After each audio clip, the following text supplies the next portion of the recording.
She says, I appreciate you getting back to me about this and I will likely set up more structure and check-in points for your group meeting next week. Good.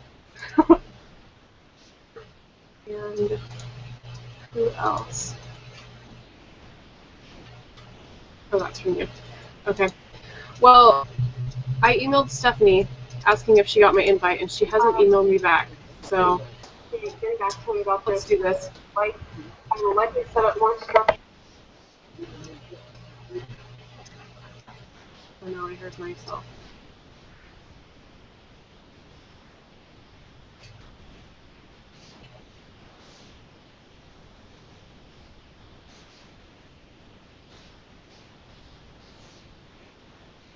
All right. So, did you want to start and go over yours, or?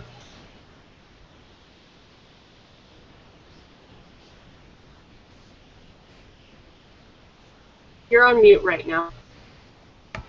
Can you hear it repeating? Oh. Not anymore. No. Okay. I heard it earlier, and I was like, I'm waiting for the echo, but I can't hear the echo, so we're fine. Right. So, do you want to start and go over yours, or? Oh shoot. Okay, let me see if I can get off and come back on. Hopefully that'll help. You know what? If it's just the two of us, it should be okay.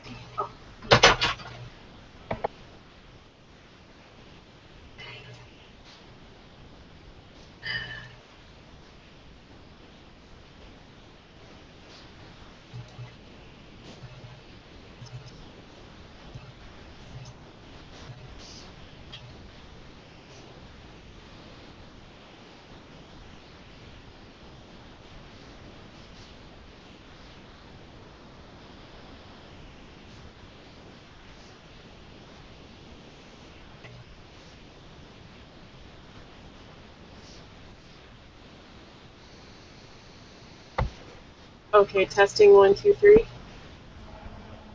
Okay, can you hear me? Yes. Okay, before it starts echoing, let me see if I can go find my headphones because I have no idea what they are. But hold on just one sec. Okay.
Okay, I still can't find them.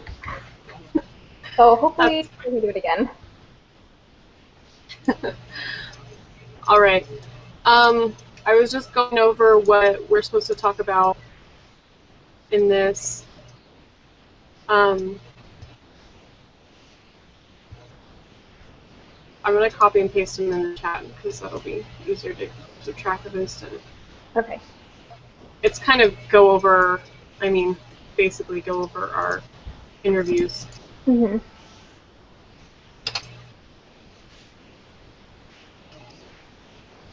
Did you want to go first? Sure. Okay, so I interviewed a lady from 4-H, and she wasn't necessarily like the director of the program or anything. She just worked there. And so I'll just go through the questions and how she answered.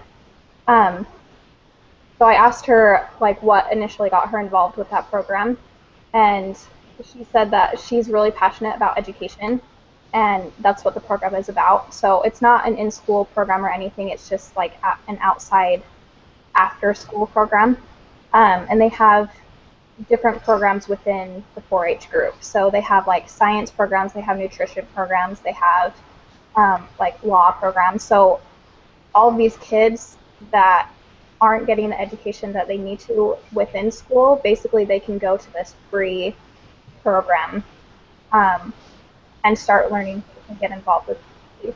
So anyway, she said that she's really passionate about education, and she would get angry when like students wouldn't be getting the education that they were entitled to, and so that's why she got involved. Because she wanted to make a difference. And the second question is, she was just asking like what was it? What do you see are the most prevalent problems for families here in this community? So she was saying that there is mostly abuse and living under the poverty line. So a lot of them are really poor and obviously can't afford quality education. She said children really need help in getting the education that they require, and we provide that with free activities for them. We get them involved in the state legislatures in order to keep them up to date with what's going on. So I thought that was kind of cool. They didn't just give an education, like give them textbooks to read out of and provide activities. They actually introduced them to people that where they can make a difference. And so she said that in introducing those kids to like the governors and stuff, those kids were able to talk about the different problems they have in their families and actually make a difference with policies that are passed. Says, how does 4-H help children and families locally? Oh, I kind of already just answered that. She said, it helps them a lot because they gain friendships with people who are not generally in their life otherwise. They begin to see how they personally make a difference and get encouraged of how to change. So it kind of helps them realize that they can make a difference with not only in their lives, but also for like on the future. So I thought that was pretty cool. And then her answer about the organization being child or family focused, she said it's mostly child focused. She said, although we hope to have the children go home and share their knowledge with the family, we do what we can to help the children achieve what they are doing right then. She said, we do encourage a child to invite his brothers and sisters to attend the meetings as well, but we tend to focus on the children at hand. So the next two questions were questions that I asked her, like not them. Anyway, so questions that I came up with. She says, or my question was, does or has the program been involved in any state laws that are being passed regarding children? And I gave her examples of like education laws, health laws, and different other ones. She said, we haven't been involved personally in any state laws. We have provided a lot of information helping with some of the policies that are passed in Pennsylvania. So there's statistics on their websites about how the 4-H program helps children excel beyond their peers. Because they get involved in extracurricular like science, engineering, technology, and applied math and other things.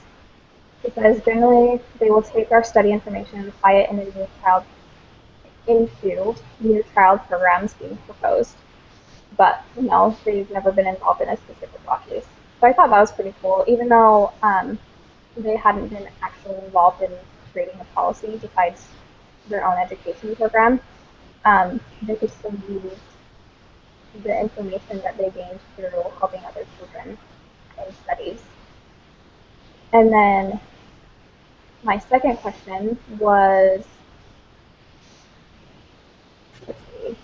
Oh, so I asked her what the program was about, like the general background of the program, and I asked her if they were involved in any school community program, and if not, if they were planning on getting involved. She said that since it's an after-school program that's free for anyone to attend, they're not usually involved in the schools. But it was funny because when she emailed back, she said, "I think getting involved with schools is a great idea. We generally promote these programs with flyers at around the school, but maybe doing an assembly or having an after-school meeting is beneficial to others." So, I mean, not that my question would make a difference, but I thought that was cool that it kind of sparked an interest in her in providing other opportunities for kids. So that one is a pretty close to my home, so I'd be able to volunteer, which I thought that would be pretty fun to see how they actually go about learning science and going to the different governors' offices and stuff like that. So that's how the interview went. Cool. That's really good. I think yours is, well, I guess we'll talk about this afterwards, but I interviewed one of my friends' moms who's worked for Child Welfare Services for like 30 years. So yours is like more of the preventative, after-school programs, where mine is like, we'll take care of this after the problem starts and see how far we can go from there. So I'm glad we were able to get both spectrums of things. It's possible to have things in the community set up before Child Welfare Services has to come in. Mm-hmm. All right, so my interview, I was over email because she's up in Central California, so it was over email and back and forth. But I asked her what led her to get involved with the County Health and Human Service Agency, or Child Welfare Services, in the first place, and she said that she had lived in the town Tulare for a few years, and she had one child, and her first marriage had ended, and it wasn't a very good marriage. She knew how hard it was to be a single parent for a few years, and she had had a support system, but she knew that a lot of people didn't, so she wanted to help other people in difficult family situations. She said there are times where it's so emotionally taxing, but when you find a family that you can help, it makes it all worth it. So because she had been in a tough situation, she wanted to do what she could to help. The most prevalent problems she sees in families are that, like you said, their clients that she works with are often verbally abusive, and there's always the risk of physical violence to families or the children involved in her work. How does it help families locally? So she says staff are working with families and children who have complex problems, including substance abuse, mental health issues, unemployment, domestic violence, and other forms of abuse and neglect, which can be very stressful for a worker and supervisor. So they either go in and try to monitor the situation, or if there's children involved, get the children out of the negative situation. How do you feel, or do you feel your organization is child or family focused? She said it's definitely more often child focused. There are things that they can do to help families, but more often it's about the safety of the children. How has your specific okay, so the questions that I asked her that weren't on the list, I wanted to know how her community had influenced her career, as opposed to working for like a private firm for child services or foster care or adoption. She said that she goes into the situations as a community representative and needs to be ready to explain why things are the way they are. It's important to stay on top of the guidelines and procedures in order to best explain and deal with families. A lot of the times families are not in an emotionally stable situation, so when she comes in, it's even harder. She has to make sure to keep things simple. And she said that the community adds one more aspect to be stressed about in her job that's already very stressful.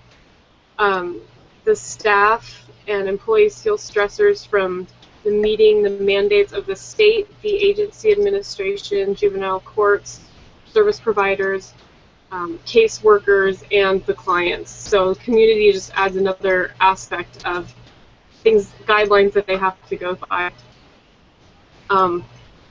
And there's a very heavy workload. Their county keeps them so busy. They used to have a 4-10 work shift where they would only work 4 10-hour days a week, but because of the heavy workload, it was discontinued, and now they offer different full-time shifts on Monday through Fridays. The other question that I asked her was, how has your work in the community influenced your home life?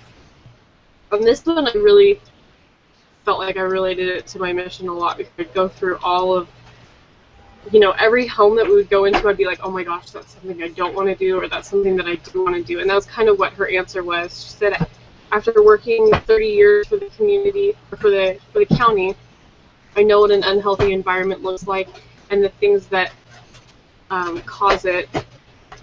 She does all she can to influence, to keep those influences from her home, and she tries to share the good influences with the families that are struggling.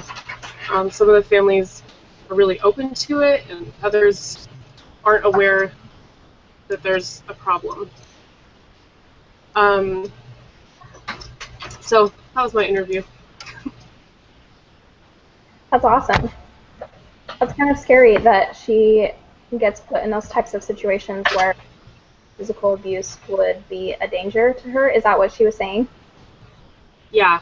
That's scary. And that, because sometimes she has to go in and take kids out of their unhealthy homes, and parents don't want their kids taken away. Right. Understandably, but that's scary. Yeah, that's why. Because at first I was like, maybe I could go into social work. That might be okay. And No. after interviewing her and learning more about it, I was like, no, I cry at domestic violence commercials. I would not be able. I know. I'd be handle that. I wouldn't even be able to explain myself. I'd just be taking a child and crying. I know. Like, we have to go now. Come on, we're going. I know. Oh gosh. Yeah. So the other things we're supposed to talk about, which we kind of already addressed. What do you see as the most prevalent problems for your families or your community? We kind of talked about that. There's the violence and the abuse that goes on.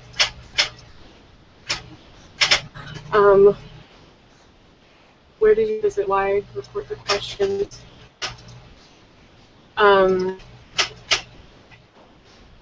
So these are just things that we already talked about, right? Yeah. Report how you connected. Okay, and I kind of already talked about that. Okay, so I ended up reading that chapter. That chapter is from the textbook of one of my other classes, and we're doing a community this week as well. Mm-hmm. And so these assignments were almost exactly the same for my other classes, but instead of interviewing a person in my other class, we had to find a website about communities in my other class, and it was just like, oh my gosh, there's a lot of repetition going on here.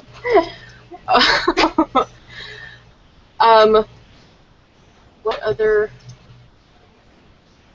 So something that in the second to last question, it says your observations of the organization and how their interactions might impact their effectiveness for families in the community. So something that I think is interesting is throughout this whole class, we've been learning about how family-focused organizations really make a bigger impact than child-focused, because it's moving instead of just one kid. And the whole family could have 7 kids, and it can only impact one kid, and then still later down the road. Anyway, I think that for the organization that the girl that I interviewed, her having said that it was a child-focused group is kind of a downfall, because even though they're making really great progress with the kids that they are teaching and educating, it's like they could be making such a big difference if we just focused on the family as well. I like that, actually. I know. I was thinking, well, I was reading, and I don't remember which class was which. Okay, so we watched Waiting for Superman in this class. the fact that the parents were involved made a huge difference, because there was the kids that wanted a better life, but they only knew they wanted a better life because their parents brought that up to them of like, you shouldn't have to live like this. And it's sad that there's programs to reach out to the kids, but there's not programs to reach out to the parents. The parents have to kind of come to the realization on their own and then make changes to things. Yeah, I know. I mean, going exactly with what you're just saying, the kid whose dad passed away from overdosing on drugs, I don't know if you noticed this part, but he was like, I want to make sure that I have a better future for my kids. And the interviewer was like, wow, you're already thinking about your kids? And I mean, that's not something that he would just say. I'm sure his grandma was like, we need to do this, Yeah. This for your future kids and your future family, and making sure that you're doing well. So having that background impact and example from the grandma is so essential, because, I mean, he wouldn't be thinking that otherwise. He wouldn't care at all. Yeah. I don't know about you. I cried in that movie while they were waiting for the lobby or the lottery. I was like, oh my gosh, I can't watch this. Oh my gosh. My heart was beating so fast for all of them. I was like, this has already happened. It doesn't matter. I mean, it does matter. But, and then all the girl who didn't get in and the boy who didn't get in, I was crying. I was like, this is not fair.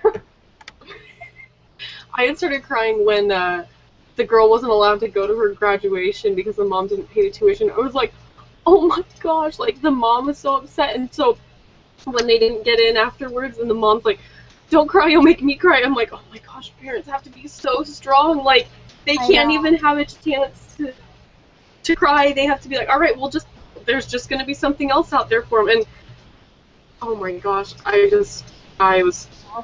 Trying to keep it together. My husband's like watching TV next to me, and I was like, it's fine. Don't worry about it. We just need to watch something funny after this. Oh, I know. It's so sad. You're such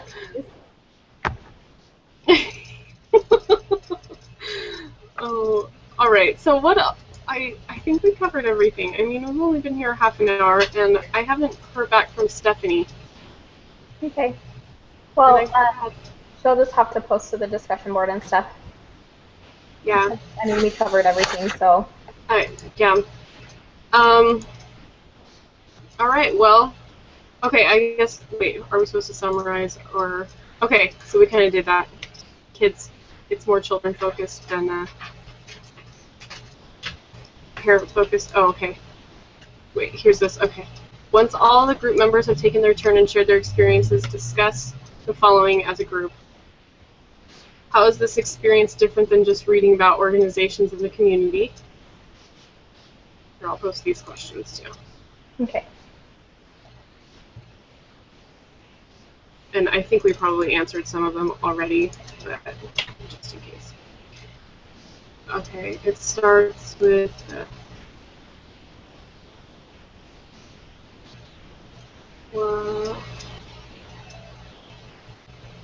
okay. The how was this experience different than just reading about organizations in the community? I like getting the personal experience from her, especially because she's had so many years of working with the county and child protection or child welfare service. It was more beneficial than to just read statistics of this is how many kids get taken from their parents each year, and this many get put in foster care and don't ever go back to their homes. I mean, it was more personal to talk to her about her experiences. Yeah, I kind of had the same reaction.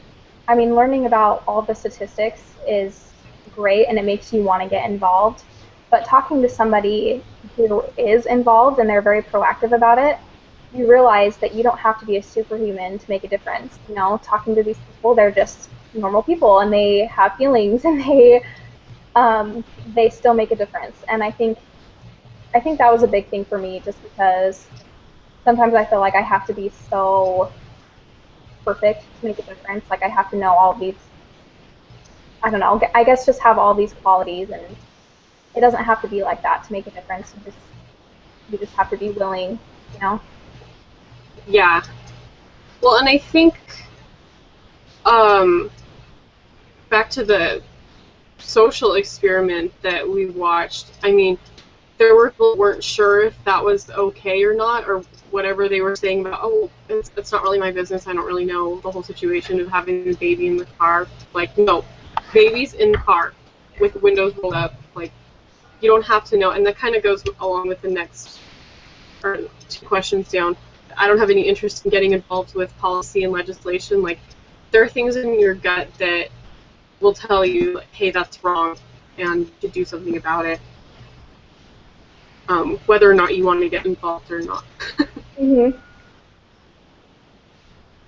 Yeah, I think that was kind of a big eye-opener for me because I know 100% that I would have been one of those people that would be like, well, I just don't know the situation, so I'm not going to get involved, and I'm sure the mom is just right there, so if I break in the window, then she's going to freak out. And I probably would have just walked right by it because, I mean, the car was parked right by people, you know?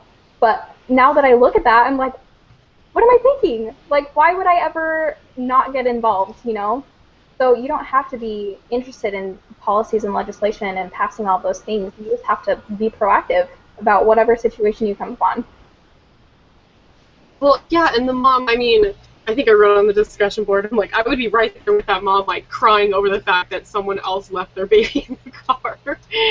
But, like, she's just, like, just a parent. A parent wouldn't do that. It didn't take her knowing that it could get however many degrees hotter in the car than outside. It wasn't, I mean, she didn't have to know the math behind it. She just knew that there's a baby that's unattended in a vehicle on a warm day, and something should be done about it. Those maternal instincts. Oh, the next one. Did you see anything that reminded you of Elder Christopherson's talk? Yours you probably did. Yeah, so, I mean, I have so much to say about it. So when the lady emailed me back and she was telling me all these different things and how they get involved in a child's life, it's like they don't judge the parents for having the kids in this type of situation. They can't judge the parents for abusing, and you know, it's like you want to and you want to get so upset, but you can't, otherwise you can't make a difference. And so they have to kind of put that aside and just make a difference in the child's life without freaking out about the actual situation, if that makes any type of sense. So yeah, no, yeah. And just keeping the unity like in that program is really important for the kids too, because they don't have it at home. And so providing an environment there for the kids to feel loved and okay with themselves and happy and all those things that they should feel at home is really important for them to implement. Yeah. That, oh, what was I going to say? I totally forgot what I was going to say. But, yeah, being able to just influence the kids no matter how hard, because I've worked in classrooms and in daycares and things like that, and like all you can do for the kids is like just let them know that they're loved, even though you know that there's bad stuff going on at home, and there's nothing you can do about it.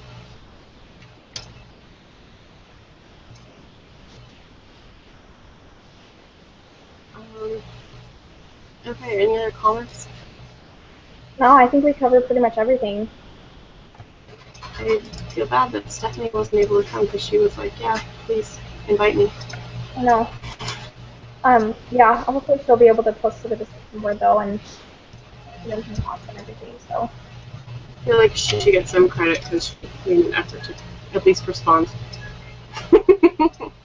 Yeah. All right, well, I will see you next week. Okay, sounds good. Have a great weekend. Happy 4th of July. You too. Yeah, enjoy your weekend.